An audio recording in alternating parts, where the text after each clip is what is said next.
ওমরে ফারুক রাদিয়াল্লাহু তাআলা আনহুর ছেলে আব্দুর রহমান মারুফুন বিআবি শাহমা ছিলেন মিশরে।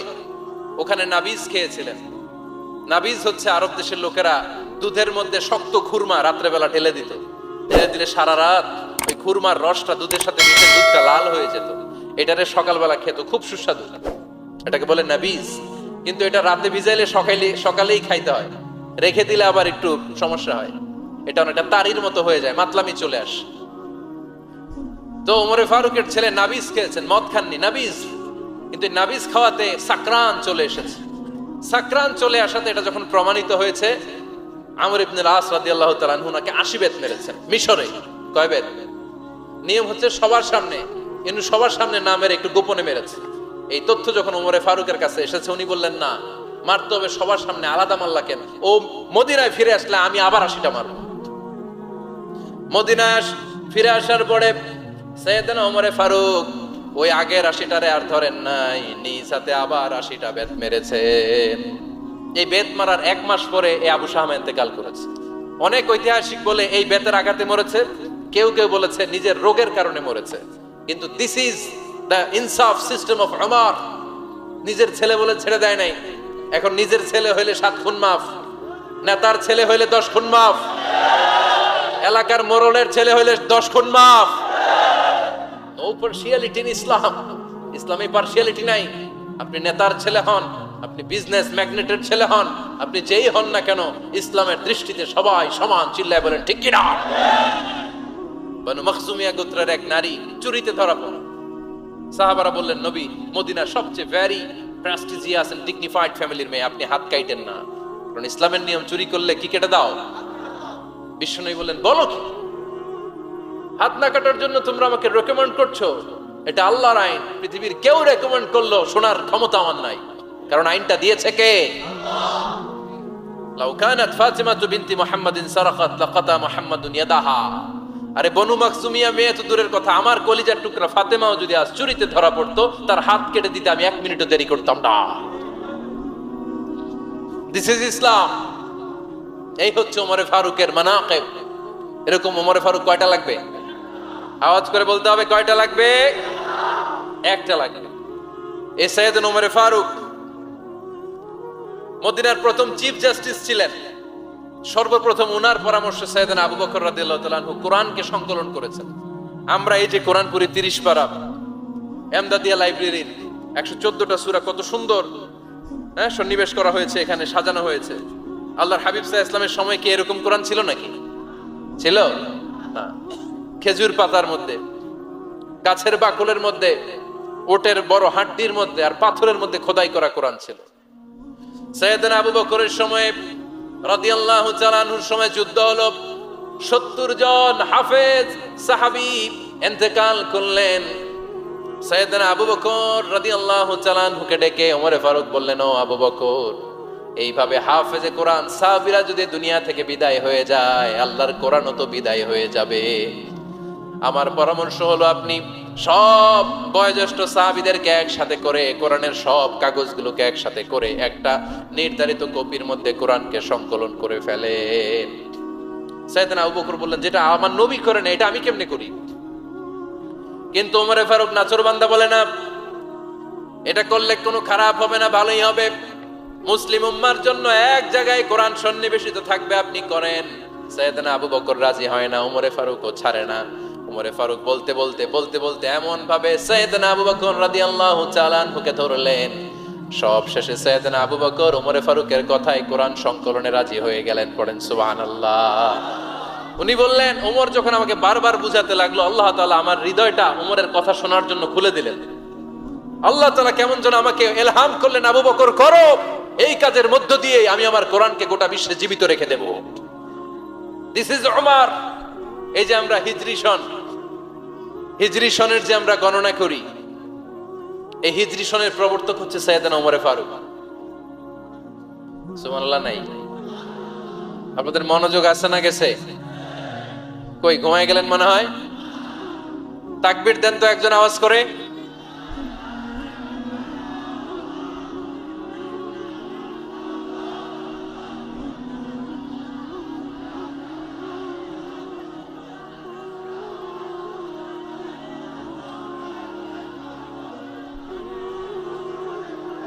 মাশাআল্লাহ, মাশাআল্লাহ। বসেন, বসেন, এখনই শেষ করে দেব কিছু সময়ের মধ্যে। আমরা একসাথে বিদায় নেব ইনশাআল্লাহ। ওঠা বসা করবেন না, ওঠা বসা করবেন না, বসেন। সৈয়দনা ওমর ফারুক এই হিজরি সনের গণনা শুরু করেছে। সাহাবারা বলল, আমিরুল মুমিনিন, খ্রিস্টানদের ঈসাই সন আছে, আমাদের মুসলমানদের কোনো সন নাই। আমাদের একটা সন থাকলে আমাদের জিজিয়া নিতে, আমাদের যাকাতের টাকা উত্তোলন করতে অনেক সুবিধা হবে। ওমর ফারুক বললেন, তাহলে কোন সালকে হিজরি, কোন সালকে মুসলিম সাল হিসেবে আমরা ঘোষণা দিতে পারি? একজন বলল, আমার নবী যেই সালে জন্মগ্রহণ করেছেন ওই সালে। ওমর ফারুক বললেন, না, আমার নবীর জন্ম আমাদের জন্য খুশির দিন, কিন্তু এটা আমাদের জন্য প্রেরণা নয়। প্রেরণা নবীর কাজে, ঠিক কিনা? আরো কিছু সাহাবারা বলল, তাহলে যেই সালে আমার নবী ইন্তেকাল করেছে ওইটারে প্রথম সাল ধরেন। ওমর ফারুক বললেন, না, যেদিন তিনি ইন্তেকাল করেছেন এটা আমাদের দুঃখের দিন, এটা আমাদের প্রেরণা নয়। আমাদের প্রেরণা হচ্ছে বিশ্বনবীর ত্যাগ, তিতিক্ষা আর কাজের মধ্য দিয়ে। জোরে কোন ঠিক কিনা? ওমর ফারুক বললেন, যেদিন বিশ্বনবী ইসলাম রক্ষায় নিজের মাতৃভূমি ছেড়ে মক্কা থেকে মদিনায় গিয়েছেন ওই দিনটাকে হিজরি প্রথম দিন ধরে আমরা হিজরি সাল গণনা করে শুরু করে দেব। ওইটাই হচ্ছে হিজরি সন। সেখান থেকে হিজরি সনের প্রবর্তন করেছেন সাইয়েদনা ওমর ফারুক রাদিয়াল্লাহু তাআলা আনহু। এই যে স্টেট গভর্নমেন্ট, এই যে প্রিজন, জেলখানা, ক্যান্টনমেন্ট, সচিবালয়, গণভবন, বঙ্গভবন, মুক্তিযোদ্ধাদের ভাতা, রাষ্ট্রীয় ভাতা, এই সব নিয়ম কানুন সাইয়েদনা ওমর ফারুক তার রাষ্ট্রীয় আমলে তিনি নিজে করেছেন। চিল্লায় পড়েন আল্লাহু আকবার। মুসলমানদের আলাদা কারেন্সি, নিজস্ব মুদ্রা ব্যবস্থা নিজে চালু করেছেন। সৈনিকদের মধ্যে যারা বিবাহিত প্রতি 6 মাস অন্তর অন্তর 1 মাসের ছুটি কাটাতে তারা ফিরে আসবে, সাইয়েদনা ওমর ফারুক চালু করেছেন। চিল্লায় আওয়াজ করে পড়েন আল্লাহু আকবার। এই যে আমরা 20 রাকাত সালাতুত তারাবি পড়ি রমাদানে, পড়েন না আপনারা? এটা সাইয়েদনা ওমর ফারুক চালু করেছেন। সুবহানাল্লাহ পড়তে পারলেন না? কোরআনে মোট 22টা আয়াত আছে যেখানে সাহাবারা ইনডিসিশনে ভুগছিলেন। বিশ্বনবীর মত একটা, ওমর ফারুকের মত আর একটা।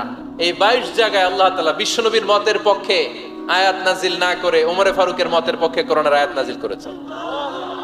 আওয়াজ করে পড়েন আল্লাহু আকবার। এদিকে উঠলেন কেন আপনারা? যারা উঠছেন আমার দিকে তাকান।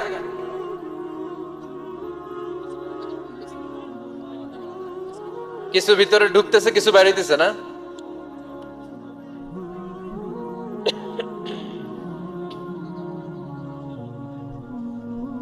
সাইয়েদনা ওমর ফারুক, আমরা সাহাবীদের জীবন চরিত পড়তে চাই না, কত যে অনুপ্রেরণামূলক দৃষ্টান্ত সাইয়েদনা ওমর ফারুক আমাদের জন্য রেখে গিয়েছেন।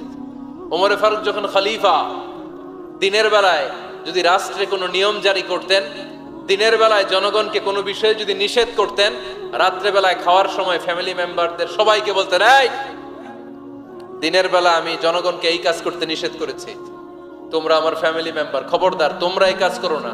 জনগণ করলে যতটুকু শাস্তি, তোরা করলে পাবি ডবল শাস্তি। সুবহানাল্লাহ কইবেন না? আমাদের নেতারা ওই বাড়ির বিচার করে, ওই বাড়ির মাইয়ার বিচার, ওই বাড়ির পোলার বিচার, নিজের পোলা গাঞ্জা টানে, আছে না নাই? নিজের মেয়ে অপরাধ করে, আছে না নাই? কি নেতা ছিলেন ওমর ফারুক! আগে নিজের ঘর সামলিয়েছেন, আগে নিজেকে সামলিয়েছেন, নিজের ঘর ঠিক করেছেন। বলেছেন জনগণ করলে যত বেদ, তোরা করলে double Veda. This is call leader, ঠিক কিনা? এক বাবা এসে বললেন, ওমর ফারুক আমার ছেলে কথা শোনে না, বেয়াদব। ওমর ফারুক ছেলেরে ডাকলেন, বাবা তুমি তোমার আব্বাজানের কথা শোনো না, এটা তো কবিরা গুনাহ। ছেলে বলে, ওমর ফারুক সব দায় দায়িত্ব আল্লাহ ছেলে মেয়েদেরকে দিয়েছে। ওমর ফারুক বললেন, অবশ্যই দায়িত্ব দিয়েছে। তাহলে বলেন আমার বাবার দায়িত্ব কি? উনি বললেন, প্রাইমারিলি প্রথমত 3 দায়িত্ব। আইয়ান তাকিয়া উম্মা, পৃথিবীর প্রতিটি বাবার উচিত ছেলেদের মেয়েদের জন্য ভালো মায়ের ব্যবস্থা করা।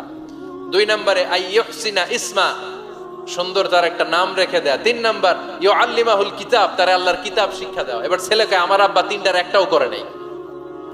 এবার ওমর ফারুক রেগে গেলেন, বাবার কাঁধে ধরলেন, বললেন তুই ছেলের জন্য বিচার নিয়ে আসলি, তোর 3টা দায়িত্বের একটাও তুই পালন করিস নাই। ছেলে বলে, আমিরুল মুমিনিন আমার মা নর্তকী, আমার মা মাজুসি, আমার মায়ের মধ্যে কোনো আদব কাদব নাই, সুন্দরী দেখে আমার মারে বাবা বিয়ে করছে, আমার মায়ের কাছ থেকে জীবনে কিছু শিখি নাই। 2 নাম্বার সাম্মানি খানফাসা, আমার বাবা আমার নাম রেখেছে চামচিকা। কি নাম রাখছে? এটা নাম হইলো একটা এরকম উল্টাপাল্টা নাম আছে না নাই? না, এগুলো রাখবেন না। আব্দুল্লাহ রাখবেন, আব্দুর রহমান রাখবেন। আর একটা কি বলছি আজকে? হুযায়ফা রেখে দিয়েন, পারবেন? ওয়ালাম ইউআল্লিমনি হারফাম মিন কিতাবিল্লাহ আমিরুল মুমিনিন। শুধু তাই না, আল্লাহর কোরআনের একটা অক্ষর আমার বাবা কোনোদিন আমারে শিক্ষা দেয় নাই। ওমর ফারুক রেগে গেলেন, এবার বাপের কান্দে দইরা মারতে শুরু করলেন। তুই পোলার নামে বিচার নিয়ে আইছিস, তোরে মার দিমু আগে। এরকম নেতার দরকার আছে না নাই? মদিনায় এক লোক তার বউরে রাগের চোটে 100 তালাক দিয়ে ফেলছে। কয় তালাক দেয়ার নিয়ম কয়টা? দিছে কয়টা?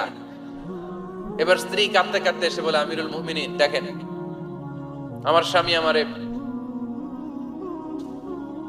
রেগে মেগে 100 তালাক দিছে। ওমর ফারুক বললেন, দইরা নিয়ে আয়, এটারে নিয়ে আসা হলো। ওমর ফারুক বললেন, কয়টা তালাক দিয়েছো? কয় 100টা। কেন দিছো? কয় মাথা গরম আছিল। এরকম আছে না? তালাক দেওয়ার সময় সব তালাক, তুই তালাক, তোর মা তালাক, তোর বোন তালাক, সব তালাক। তালাক দিবে ওয়াইফ রে, দিতেছে সবাই রে। ওমর ফারুক বললেন, দিবে 3টা, 100টা দিলা কেন? কয় মেজাজ গরম ছিল। কয় দাঁড়া, আত-তালাকু মিন শাআইরিল্লাহ, তালাক হচ্ছে আল্লাহর দেয়া বিধানের একটা নিদর্শন। এটা নিয়ে তুই খামখেয়ালি করলি? আমার রায় শোন, আমার রায় হচ্ছে 3 তালাকে তোর বউ তালাক, বাকি 97 তালাক তোর পিঠের উপরে পড়বে। এরকম বিচারের দরকার আছে না নাই? এরকম দৃষ্টান্তমূলক বিচার যদি বাংলার জমিনে দেয়া হতো, আর কোন নারী ধর্ষিতা হতো? আর কোন নারীকে অ্যাসিড মারা হতো? আর কোন নারী যৌতুকের জন্য কান্না করত? একটা অমল লাগবে, বেশি না। কয়টা লাগবে? তিনি গভর্নর সিস্টেম চালু করেছিলেন, governor system, Islamic State. Bahrain, Yemen, মিসর, কুফা, বসরা, মক্কা, মদিনা, এই 7 জায়গায় 7 জন গভর্নর পাঠিয়েছেন। তাদের থেকে তথ্য নিতেন। এই গভর্নর সিস্টেম উনি বানিয়েছেন। সাইয়েদনা আমর ইবনে আল-আস রাদিয়াল্লাহু তাআলা আনহুকে পাঠিয়েছেন মিশরে। মিশরে একটা দৌড় প্রতিযোগিতা হতো। ওই দৌড় প্রতিযোগিতায় আমর ইবনে আল-আস রাদিয়াল্লাহু তাআলা আনহুর ছেলে অংশগ্রহণ করেছে, কিন্তু এক মিশরি ওই দৌড় প্রতিযোগিতায় চ্যাম্পিয়ন হয়ে গেছে। রানার্স আপ হয়েছে আমর ইবনে আল-আসের ছেলে। এবার মিশরি ফার্স্ট আর গভর্নরের ছেলে সেকেন্ড। রাগের চোটে আমর ইবনে আল-আসের ছেলে ওই মিশরির মাথার মধ্যে কয়েকটা বাড়ি মেরেছে। মিশরি বলে, আমার মাল্লা কেন? তুমি খেলায় পারো না, আমারে মাল্লা কেন? কয়, আনা ইবনুল আকরামিন, আমি গভর্নরের পোলা, আমি যা বলবো এটাই হবে, আমার উপরে কথা নাই। মিশরি ওইখানে আর ঝগড়া বাঁধায় নাই, মনে দুঃখ নিয়ে মদিনায় চলে আসলেন। এসে বললেন, আমিরুল মুমিনিন, আপনি আমর ইবনে আল-আস রাদিয়াল্লাহু তাআলা আনহুকে মিশরের গভর্নর বানিয়ে পাঠিয়েছেন। একটা প্রতিযোগিতায় আমি চ্যাম্পিয়ন হয়েছি, ওনার ছেলে হয়েছে রানার আপ। কেন সে চ্যাম্পিয়ন হতে পারে নাই? এই কারণে আমার মাথায় লাঠি দিয়ে 3টা বাড়ি মেরেছে। বিচারটা দিছে কার দরবারে? কথা বুঝেন নাই বোধহয়? ওমর ফারুকের দরবার। ওমর ফারুক বললেন, তাই আগামী বছরের অমুক তারিখ আমি সব গভর্নরদেরকে ডেকে হিসাব নিতে, ওই দিন তুই থাকবি, পারবি না? মিশরে বলে, পারবো মানে অবশ্যই পারবো। ওই দিন 7 রাজ্য থেকে 7 গভর্নর হাজির, গভর্নরদের ছেলেরাও হাজির, মিশরীয় হাজির। 7 গভর্নরের কাছ থেকে 7 এলাকার খোঁজ খবর নেয়ার পরে ওমরে ফারুক বললেন, আইনাল মিসরি, মিশরি লোকটা কই, এদিকে আয়। মিশরি সামনে আসার পরে বলল, আমর ইবনে আল-আস, তুমি মিশরের গভর্নর, তোমার ছেলে সহ তুমি আসো। আমর ইবনে আল-আস এসে সামনে বসে রইলেন। এবার বললেন, ও আমর ইবনে আল-আসের ছেলে, তুমি নাকি ইবনুল আকরামিন, গভর্নরের ছেলে, তুমি যা বলবা মিশরে নাকি তাই হবে, তোমার নাকি অনেক দাপট। নিজে একটা লাঠি এনে মিশরীর হাতে দিয়ে বলল, এবার তোর মাথায় যতটা মারছে তুই ততটা গুনে গুনে মার, আমি দেখবো। আমর ইবনে আল-আস দেখবে, আমর ইবনে আল-আসের ছেলেরে তুই এখানে মার।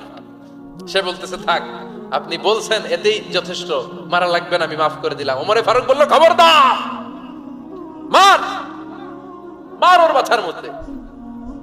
মিশরি ওমরে ফারুকের ধমক শুনে ভয়ে ভয়ে 3টা বাড়ি মারল। এই বাড়ি মারা দেখেও ওমরে ফারুকের হৃদয় ঠান্ডা হয় নাই। লজ্জায় আমর ইবনে আল-আস, বয়স হয়ে গিয়েছে, সাহাবা, মাথা তখন টাক, মাথায় চুল নাই, লজ্জায় মাথাটা হেট হয়ে মাথাটা নিচু করে রেখেছে। এবার রাগের চোটে ওমরে ফারুক বললেন, এবার আমর ইবনুল আসের টাক মাথার মধ্যে একটা মার মার। কেন ছেলেকে শিক্ষা দিতে পারে নাই? ইয়া আমর ইবনুল আস, মাতা জাআলতুমুন নাস আবিদা, তোমরা কখন মিশরীদেরকে নিজেদের দাস বানায় নিলা? ওয়াকাদ ওয়ালাদাতুম উম্মুহুম আহরারা, আর ওদের মায়েরা তো ওদেরকে স্বাধীন সন্তান হিসেবে প্রসব করেছে। মানুষদের উপর ক্ষমতাগিরি করার জন্য গভর্নর পাঠাই নাই। খবরদার, জনগণ তাদেরকে দেখভাল করার জন্য তোমাদেরকে পাঠানো হয়েছে, তাদের উপর কোনো অত্যাচার করার জন্য নয়। চিল্লায় বলেন ঠিক কিনা? এরকম নেতা কয়টা লাগবে? কয়টা? ওই নেতার নাম কি? ওমর। হা হুয়া ইয়াতি ওমর। 22 জায়গায় বিশ্বনবী কয় একটা, ওমরে ফারুক বলে আরেকটা। আল্লাহ বলে, বিশ্বনবী আপনার পক্ষে আমি আয়াত নাজিল করতে পারলাম না, আমি ওমরের পক্ষে নাজিল করে দিলাম। বিশ্বনবী বলতেন, ইন্না লিকুল্লি উম্মাতিন মুহাদ্দাস, সব উম্মতের মধ্যে, সব নবীদের উম্মতের মধ্য থেকে একজন করে আল্লাহ তাকে মুহাদ্দিস বানাতো। মুহাদ্দিস না, মুহাদ্দাস। মুহাদ্দাস মানে এমন লোক যিনি যা ভাবতো ওই ভাবনাটাই আল্লাহ আয়াত হিসেবে নাজিল করে দিতেন। বিশ্বনবী বলেন, আমার উম্মতের মধ্যে মুহাদ্দাস হচ্ছে সাইয়েদনা ওমর। মদিনার সবচেয়ে বড় মুনাফিকের নাম আব্দুল্লাহ ইবনে উবাই ইবনে সালুল, সব মুনাফিকদের সরদার, কিন্তু এই মুনাফিকের ছেলেটা হলো পাক্কা ইমানদার। এই ছেলের নাম হলো আব্দুল্লাহ। আওয়াজ করে বলেন, ছেলের নাম কি? আব্দুল্লাহ ইবনে উবাই ইবনে সালুল, মুনাফিক সরদার যখন ইন্তেকাল করলো, সাইয়েদনা আব্দুল্লাহ রাদিয়াল্লাহু তাআলা আনহু বিশ্বনবীর কাছে এসে চোখের পানি ছেড়ে ডেকে বলে, নবী আপনিও জানেন, আমিও জানি, মদিনার সবাই জানে আমার আব্বা মুনাফিকদের সরদার, কিন্তু আমার মন তো মানে না, আমার তো পিতা, আমার তো বাবা লাগে, আমার তো মন মানে না। আপনিও জানেন মুনাফিক, আমিও জানি মুনাফিক। নবী আপনার দরবারে কিছু আমি চাই না, আপনার গায়ের একটা জামা দেন, আপনার জামাটা পরিয়ে আমার বাবারে দাফন দিব। এর উসিলায় যদি আমার আব্বারে আল্লাহ মাফ করে দেয়, দয়ার নবী মায়ের নবী জামা খুলে দিয়ে দিলেন। পড়েন সুবহানাল্লাহ। আব্দুল্লাহ রাদিয়াল্লাহু তাআলা আবার আবদার চললেন, নবী জানি আমার বাবা মুনাফিক, কিন্তু আমার তো বাবা, আপনার দরবারে ফরিয়াদ, আপনি নিজে যে আমার বাবার জানাজার নামাজের ইমামতি করবেন। দয়ার নবী মায়ার নবী জানাজার নামাজে যেতে চাইলেন। ওমরে ফারুক বললেন, নবী না, খবরদার আপনি উবাই ইবনে সালুলের জানাজায় যাবেন না। বিশ্বনবী জোর করে যেতে চাইলেন। সাইয়েদনা ওমরে ফারুক বিশ্বনবীর জামা পেছন থেকে টেনে ধরলেন। আল্লাহু আকবার। টেনে ধরলেন, যাবেন না আপনি। ওমর ফারুকের হাত থেকে হ্যাচকা টান মেরে জুব্বা টান দিয়ে বিশ্বনবী জানাজায় চলে গেলেন। রব্বুল আলামিন আয়াত নাজিল করলেন, ইস্তাগফির লাহুম আও লা তাস্তাগফির লাহুম ওয়া ইন তাস্তাগফির লাহুম ৭০ মাররাতান ফালাই ইয়াগফিরাল্লাহু লাহুম। নবী গো, একবার নয়, দুইবার নয়, ৭০ বারও যদি এই মুনাফিকের জন্য আপনি ক্ষমা চান, তার জন্য ক্ষমা নাই, তার জন্য আছে জাহান্নাম। ওয়ালা তাকুম, আপনি যাবেন না আলা কবরি, কখনো তাদের জানাজায় যাবেন না। এই যে একটা ভুল করে ফেলছেন, এটা এইবারই শেষ, এরপরে আর যাবেন না। সাইয়েদনা ওমরে ফারুকের পক্ষে আল্লাহ তাআলা কোরআনের আয়াত নাজিল করে দিলেন। চিল্লায় পড়েন আল্লাহু আকবার। এভাবে 22টা জায়গায় ওমরে ফারুক যা বলেছে, এটা নিয়ে একটা আলাদা আলোচনা হইতে হবে, আলাদা একটা আলোচনা লাগবে যে 22টা আয়াতে আল্লাহ তাআলা বিশ্বনবীর পক্ষে কোরআনের আয়াত নাজিল না করে সাইয়েদনা ওমরে ফারুকের পক্ষে আয়াত নাজিল করেছেন। চিল্লায় পড়েন সুবহানাল্লাহ। ওই ওমরে ফারুককে আমাদের মডেল বানানোর দরকার আছে না নাই? ওই ওমরে ফারুকের জীবনী আমাদের ছেলে মেয়েদেরকে পড়ানোর দরকার আছে না নাই? আমাদের ভবিষ্যৎ প্রজন্ম এগুলো জানে না। ওরা সালমান খান দেখে বড় হয়, ওরা শাহরুখ খান দেখে বড় হয়, ওরা ঋত্বিক রোশনকে দেখে বড় হয়, ওরা মনে করে যে এরাই বড় সুপার হিরো। আমাদের যে কত বড় সুপার হিরো আছে এরা জানেই না। নতুন প্রজন্মের কর্ণকহুরে সাইয়েদনা ওমরে ফারুকের ইতিহাস পৌঁছে দেওয়ার দরকার আছে না নাই? ওমরে ফারুকের ইন্তেকালের ঘটনাটা বলেই আমরা মোনাজাতের দিকে যাব। শুনবেন? শুনতে চান? উনি স্বপ্নে দেখলেন একটা লাল মোরগ ওনাকে 3টা ঠোকর মেরেছে। কয়টা? উনি জুমার নামাজে, জিলহজ মাসের শেষ সপ্তাহে জুমার নামাজে বললেন যে একটা লাল মোরগ 3টা ঠোকর মেরেছে। মুগীরা ইবনে শুবা রাদিয়াল্লাহু তাআলা আনহুর দাস আবু লুলু আল মাজুসি, এই লোকটা খঞ্জর বানাতে পারতো।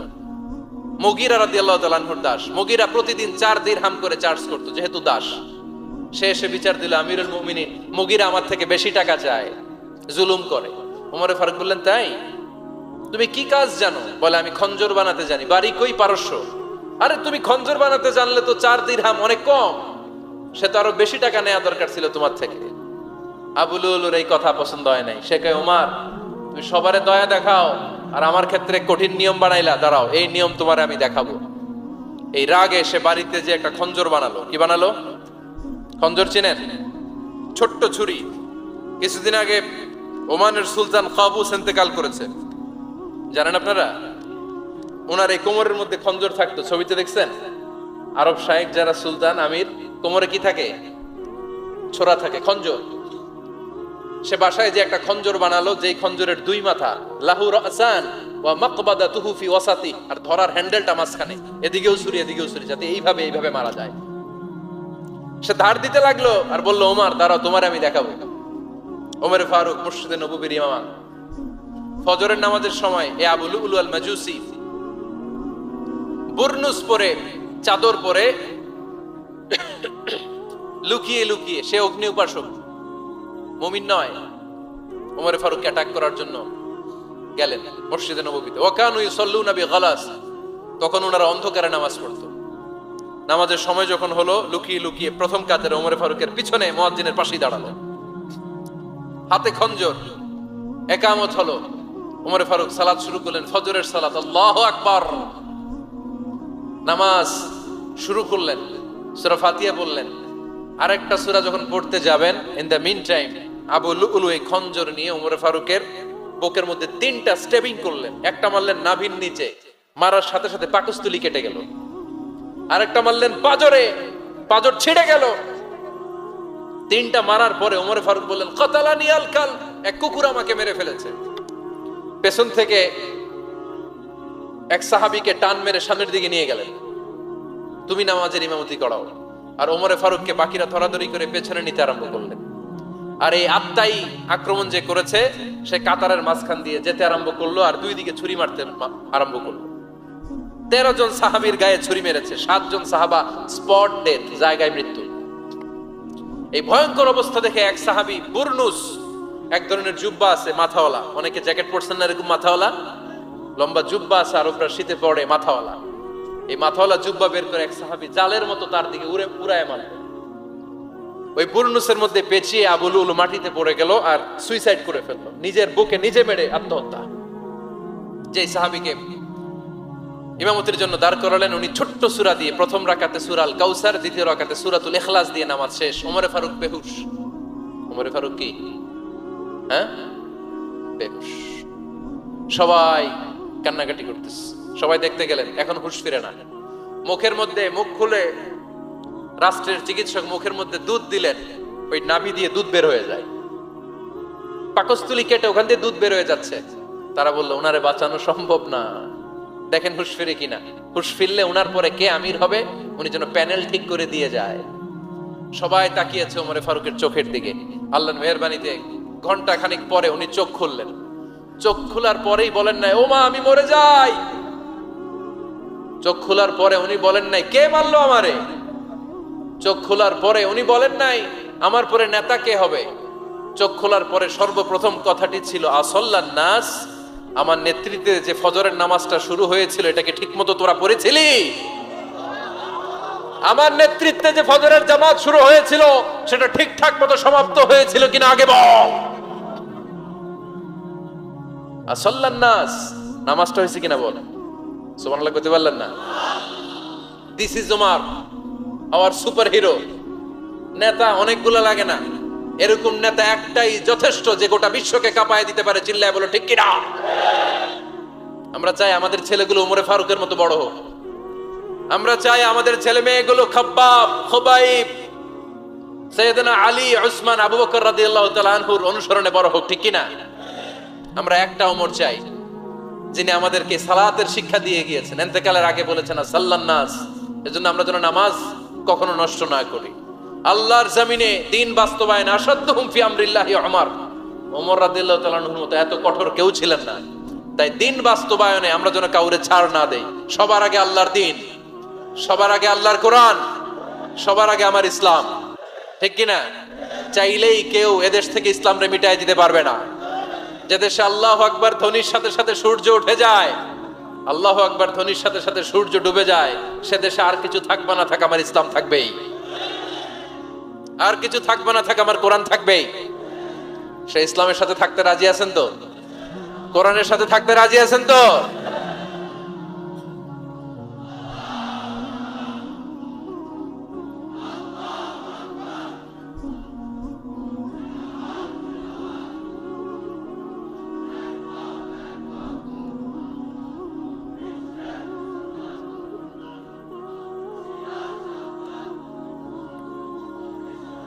আল্লাহ আমাদের সবাইকে কবুল আর মঞ্জুর করে নেক। আমরা পড়ি আমিন। উঠলেন কেন? দোয়া হয়েছে? হুজুর বসে আছে, হুজুর দোয়া করবেন। বসেন বসেন বসেন বসেন। কয়েকজন ভাই কালিমা পড়ে মুসলমান হতে চায়। মোহতামিম সাহেবের হাতে, মোহতামিম সাহেবের হাতে ওনার মাদ্রাসায় আগামীকাল তারা কালিমা পড়বে। আমরা তাদের জন্য দোয়া করি, আল্লাহ তাআলা আমার ভাইদেরকে ইসলামের জন্য কবুল করে নেক। আমরা যা শুনলাম আমরা যেন আমল করতে পারি, আল্লাহ তুমি তৌফিক দাও। আল্লাহ আমাদের মধ্যে ভ্রাতৃত্ব ভালোবাসা তুমি বাড়িয়ে দাও। আল্লাহ আমরা এই ফরিদপুরের ময়দানে এই রজনীতে যেমনি একসাথে বসতে পারলাম, তোমার জান্নাতেও যেন একসাথে